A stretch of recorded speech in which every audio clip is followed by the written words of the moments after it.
The Radio Memories Network is brought to you in part by Liberated Syndication, podcast publishing made easy, libsyn.com. That's libsyn.com.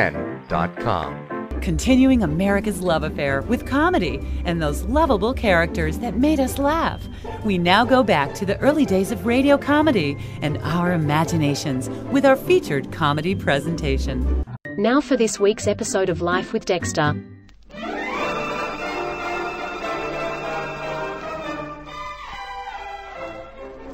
The Commonwealth Savings Bank of Australia, the bank for all the family, takes pleasure in presenting the show for all the family, Life with Dexter.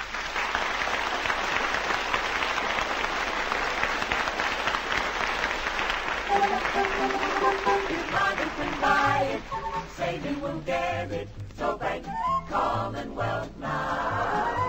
For a car or a bike or just a rainy day, be sure to save the friendly Commonwealth way. So listen to this advice and start right today. To bank Commonwealth, save Commonwealth Bank, Commonwealth now. I don't know if such a term should be used, but if there's such a thing as delightful muddle, then it describes Life with Dexter perfectly. Last week, if you remember, I told how Clara Wilmot decided to impersonate Janie's schoolteacher, and this led to a great deal of trouble for KG and Dexter, so much so, in fact, that the men decided to retaliate. It began one morning at the office. Dexter, between us, we've got to think of something. Yeah, well, between us, we've got a lot to think with. Yeah, but it's all one-sided. Oh, I wouldn't say that. You do supply a small portion of intelligence. Oh, shut up. Look, there must be some shocking practical joke we can play on Clara. She's got to be taught a lesson. Yeah, well, wait a minute. Let me think. Now, let us think. Wait a minute. Wait a minute. I know. Yeah? We'll send an anonymous note about me and another woman. Oh, yeah. We'll print it on a scrap of paper, put it in a plain envelope, and have the office boy put it in my mailbox this morning. Then I can watch the fun start when I get home. Yeah. Hey, wait a minute, but I want to watch this fun, too. How do I get into the act? Well, I don't know. Wait a minute. Aren't we having dinner at your place this evening? That's right, yes. You and Claire are having dinner with us, and Claire is sure to be with Jessie when we get home tonight. This gives me a further idea to start the jealousy ball rolling. Who are you phoning? Clara, listen to this. It'll start the seed of doubt in my wife's little mind. Hello? Hello, Clara, my dear. It's Kimberly. Well, my husband calling from the office. Did you forget your trousers, dear? Clara, I'm phoning to say I have to work back tonight. Huh? I don't know what time I'll be home, but I have quite a lot of work to get through. Now, you listen to me, Kimberly Wilmot. We are having dinner at the Duttons tonight, and you'll be home with Dexter before 6 o'clock. But, dear, I don't know if I can cancel my appointment. I mean, my work. I should really stay back. Don't argue with me. Get through your work during the day. That's if you really have any to get through. You'll be home with Dexter before 6. Goodbye. Now for this week's episode of The Halls of Ivy. Now let's get cracking on this anonymous note. Here's a plain sheet of paper. You print as I dictate. All right. Go ahead. You can believe it or disbelieve it, but your husband is having secret meetings with an attractive, brainless young blonde. Wait a minute. Hurry up, don't take all day. Well, I can't. I'm printing backhand so no one will recognize it. With an attractive, brainless, young blonde. Sign it, well-wisher. Well-wisher. I'll have that slipped into the letterbox first thing. Oh, am I a little demon? Yeah. I'm glad you put attractive, brainless young blonde. Why? Because Clara will know an attractive young blonde wouldn't have anything to do with you unless she was brainless. You! Hey, put down that. Put that down. Katie, don't do that.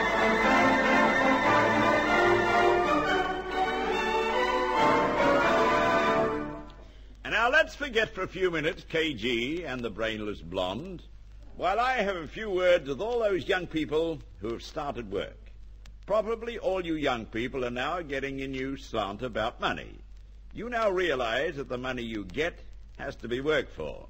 Consequently, you want to get full value for it. And believe me, the best way to get full value for your money is to save in a Commonwealth Savings Bank account. If we spend every penny we get, we never have any money to buy the bigger things that add so much to our happiness. Already you realize that cars, homes, marriages, holidays, and many other things cost a lot more money than you get in your weekly pay envelope. So you see, if you spend all you earn, a lot of things will always be beyond your reach. On the other hand, if you save something in a Commonwealth Savings Bank account every payday, you very quickly build up a really worthwhile sum. For instance, £2 per week for 5 years means £600. So open a Commonwealth Savings Bank account tomorrow, visit the Commonwealth Savings Bank each payday and week by week.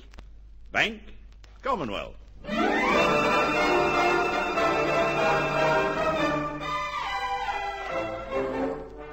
Mom, may I have another of these little cakes? No, you may not. There'll be none left for the Wilmots tonight. And Janie, stop picking at that salad. Oh, sorry, Mummy. What can I do to help? Well, not a thing. You can both start setting the table in about an hour. Jessie, dear, are you there? Come in, Clara. What's the matter? Oh, dear. Oh, it's terrible. I just went to my box for the afternoon mail, dear, and I found this. What is it? It's an anonymous letter. Read it, dear. You'll know why I'm in this awful state. Shall we leave the room? No, you might as well stay, children. You'll be hearing plenty before the evening's over. Oh, Janie, I hope it teaches you never to get married. Good heavens. Read it out aloud, Jessie. You can believe it or disbelieve it, but your husband is having secret meetings with an attractive, brainless young blonde signed well-wisher. Oh! I don't believe it. Neither do I. And neither do I. Anyhow, Mr. Wilmot prefers redheads.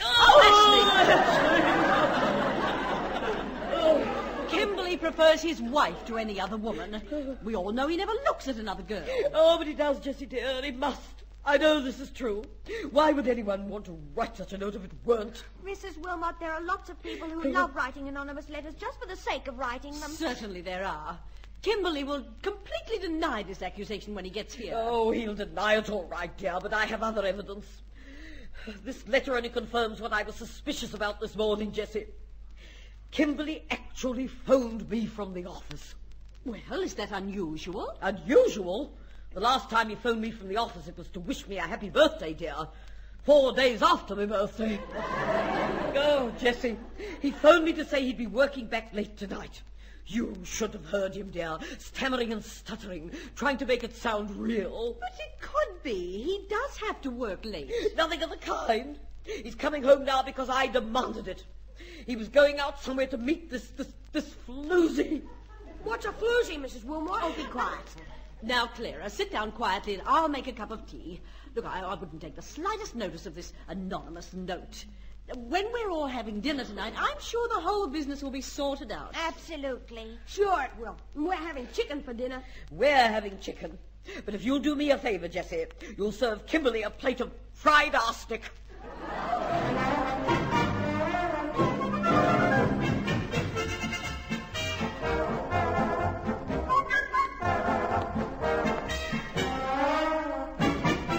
Dexter, will you drop that work and let's leave? It's 5:15. I'm not working. I'm trying to get the top off this lipstick. What lipstick? I found it on Miss Potter's desk. It's given me a terrific idea. That's got it. Now look, KG. When we get home this evening... Now, wait a minute. You're not going to wear lipstick and pretend to be the blonde. Look, don't be ridiculous. We're going to smear lipstick on your handkerchief, and Clara's going to find it. Dexter, sometimes you're not quite as silly as you look. Here, I thought you'd go for the idea. Yeah, there are even times when you don't look quite as silly as you are. Here, give me that gadget and I'll streak it on me hanky. Now, wait a minute. Don't streak it on. Put some on your thumb and press it on. Makes it look like smudges you've wiped off your face. Clever. This is the spot on my clean white hanky. I'll push it loosely into my top pocket, and at dinner tonight I'll make like I'm going to sneeze and flutter it in front of everyone. Yeah, well, that's enough smudges. Don't overdo it. You might put one little one on your face as if you've sort of overlooked it. Good idea. Now, where shall I put it? It's got to be where I could have overlooked it. Dexter, where would an attractive blonde be likely to kiss me? Nowhere, but it doesn't matter. I got it. Look, put a little smudge on your neck behind your left ear. Uh-huh. How does that look? Well, it looks like you cut yourself shaving. Oh, it'll be all right. It'll feel, smell, and taste like lipstick. I can smell it now. I haven't been close to it for ages. What do you mean? Clara wears lipstick, doesn't she? Yes, but I repeat, I haven't been close to it for ages.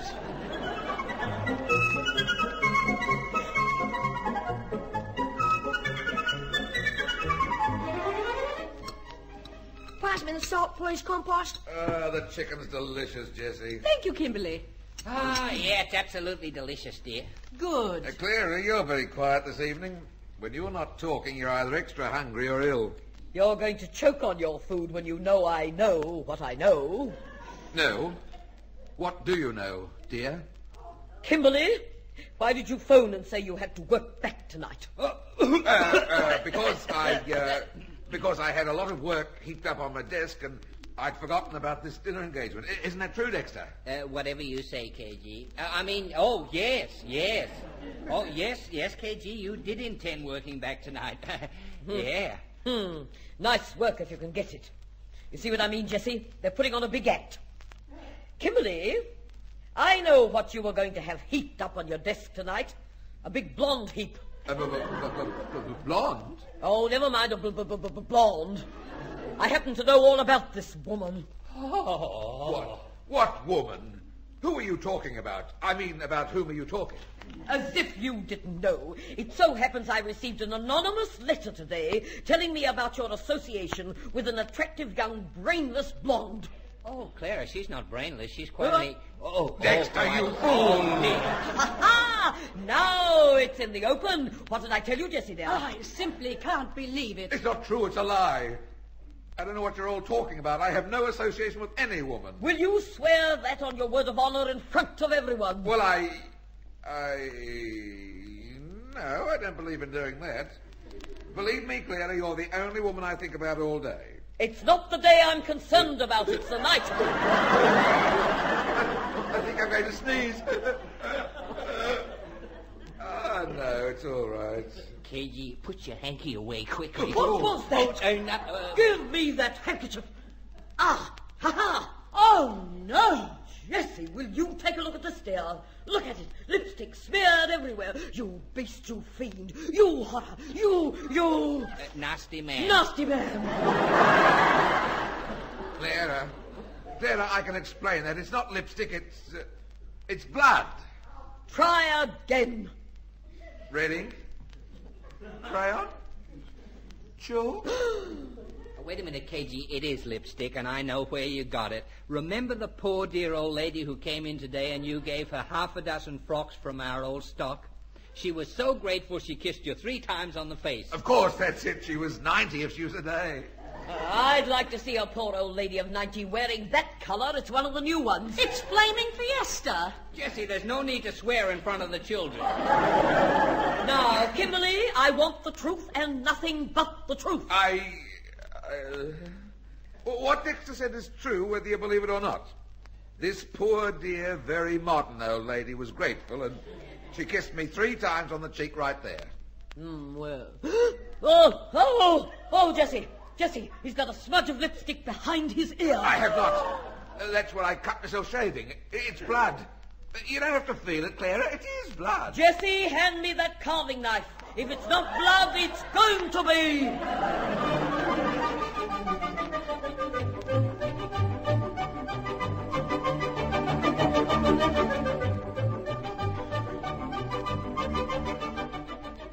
Good morning, Jessie, dear.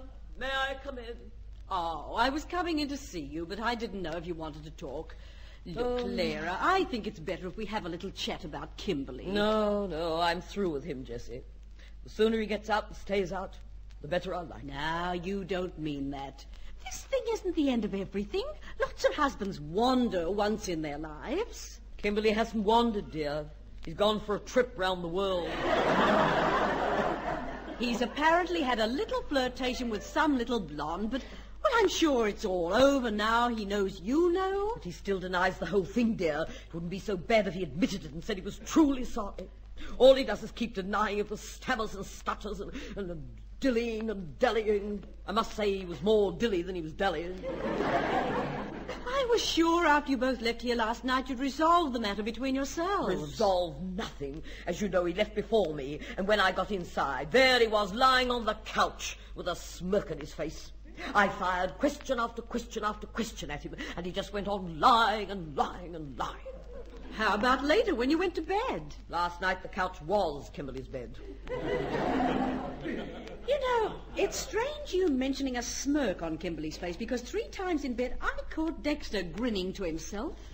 Well, there you are. There's men for you. No feeling at all. Every time I asked Dexter to tell me the truth, he said, "Don't ask me to discuss it, dear. Kimberly is a friend." Kimberly is a friend. Spelt F-I-N-D. I wonder. Yes, I wonder. What are you wondering, Jessie? Is it possible the whole deal is one big practical joke? Huh? After that schoolteacher business last week, Clara, didn't your husband say something to you about getting even? My goodness, Jessie, dear. He did.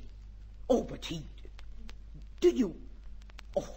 Do you think it really could be a joke? I not only think it, I'm becoming more certain every moment. Now, look, let's take the evidence a piece at a time. Mm-hmm. Yesterday morning, Kimberly phones and stutters and stammers about having to work back when all the time he knows he's coming here for dinner. Yes, dear, that's right. The stammering and the stuttering did seem rather overdone. Yes, and shortly after this, you received an anonymous note, which is an amazing coincidence. Mm-hmm. Clara, do you have that note with you? It's right here in my apron pocket here.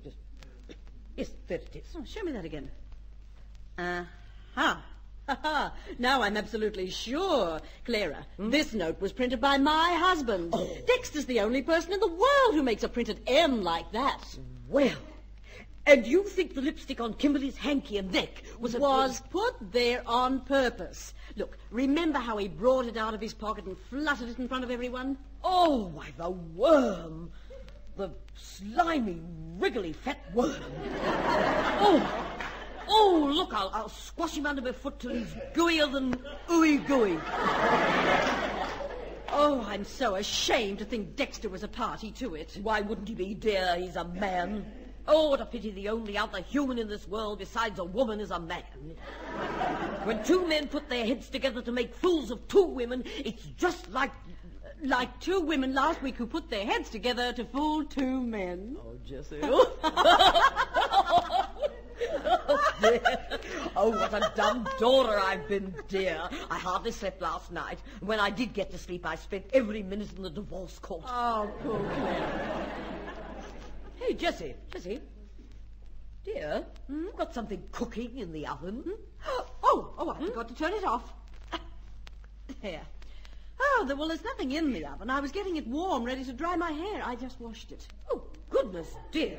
Do you always dry your hair in the oven? Oh, only when it's a dull day and Dexter's not around. It's a little trick of mine. It's awfully fast. Well, as a matter of fact, dear, I was going to wash my hair this morning, only I felt so ill over this stupid business. Well, look, there's nothing like a good hair wash and dry to make a woman feel on top of the world. You go up to my bathroom and have a shampoo while I start drying. Then you can have your turn in the oven. Oh, wonderful. Thank you, Jessie, there.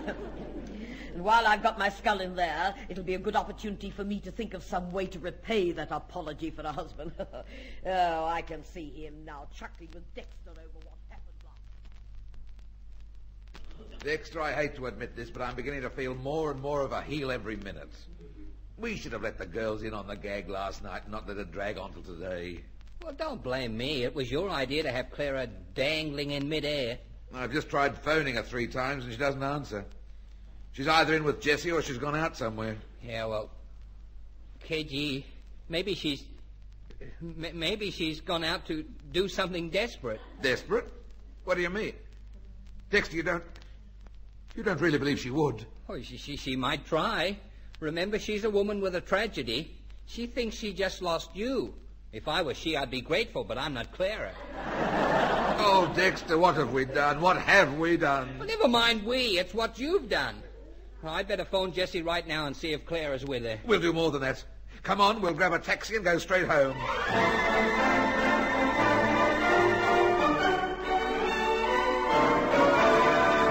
Well, there's no doubt about it. KG just made up his mind in a hurry and is now doing something about it. And taking action and not beating about the bush is a good thing when applied to saving as well as other things. Let me show you what I mean. Many people made New Year resolutions to open Commonwealth Savings Bank accounts. Those who did are already on the way to having a nice amount saved by the end of the year. On the other hand, those who have not yet started are already 6 weeks behind. If you are one of these, why not decide now to open a Commonwealth Savings Bank account tomorrow? Why not decide definitely that no matter what happens, you'll visit the Commonwealth Savings Bank each payday? If you do, you'll be very happy with what you've saved at the end of the year. In your own interest, then, I suggest this. Get that new account open, and from then on, week by week, Bank Commonwealth.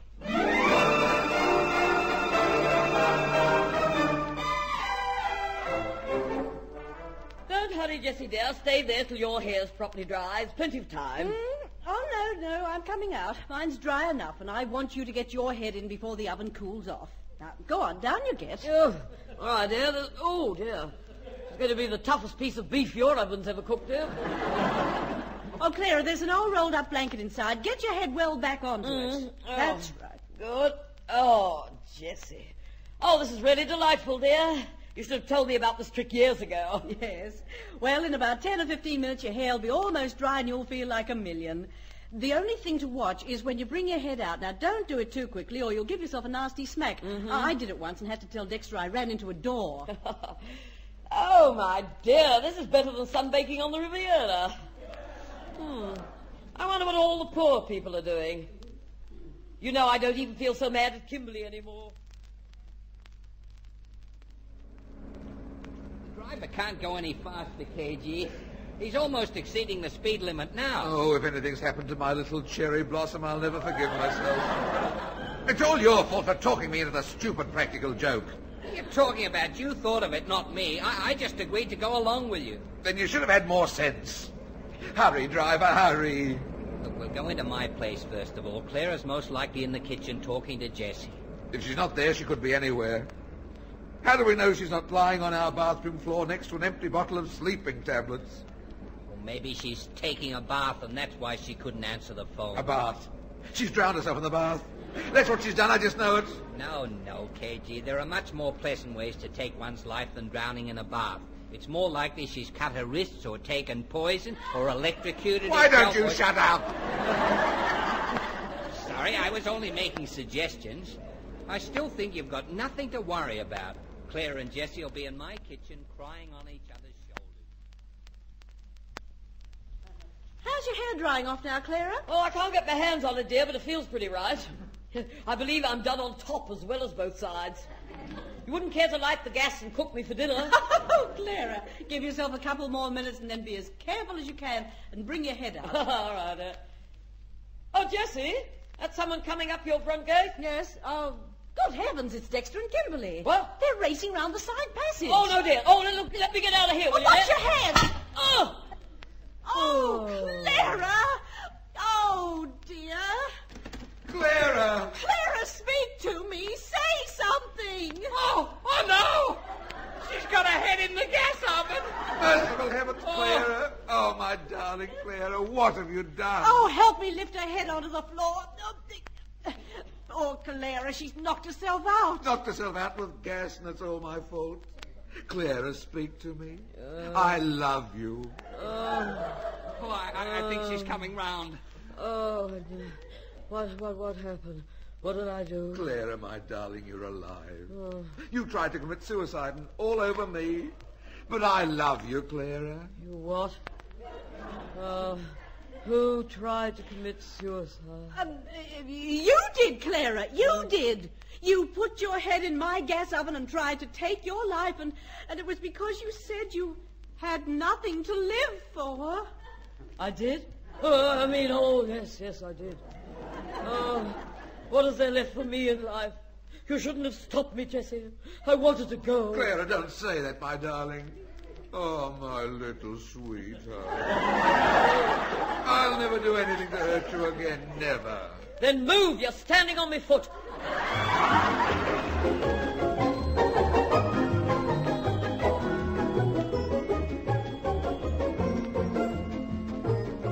Well, now that both families are all here together, KG and I have a little confession to make. Clara, this afternoon you gave me a terrible scare.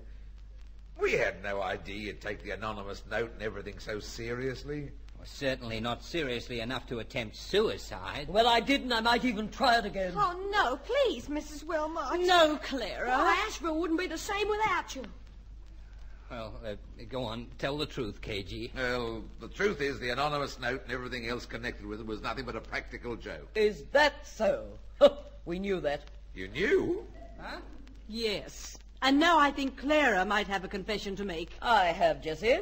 The only reason I had to put my head in that oven today was to dry my hair. Eh? And Jessie did the same before me. As you men came through the door, I bumped my head and I knocked myself out. Is this true? Cross my heart. You don't really believe I'd lose any sleep over you, you great big insignificant thoughtless ox. Who are you calling that? Huh. Who was it last week who was so thoughtless she didn't give a hang? Now, Kimberly, remember you said you loved me. Love you? Who said that?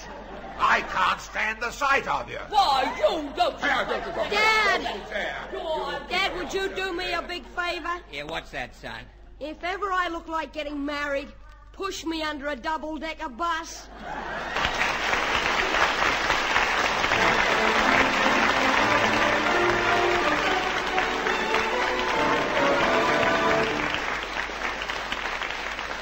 Well, although Ashley doesn't realize it now, his time will come. In 10 years or so, he'll fall in love, and then he won't be able to get to the altar quickly enough.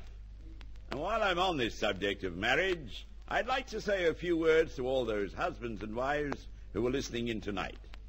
Have all you good people got Commonwealth Savings Bank joint accounts? If you haven't, then I do suggest, for your own peace of mind, that you open one tomorrow. 2 different types of joint accounts are available, one where both must sign to withdraw, and the other where either may sign. The advantage of either one signing is, of course, quite apparent. If one is away or ill, well, the other may use the account. Commonwealth Savings Bank joint accounts are easy to open. If both parties cannot come to the bank to open the account, one may do so. It's as simple as that. Call in tomorrow at any office of the Commonwealth Savings Bank. Open an account, and from then on, week by week, Bank Commonwealth.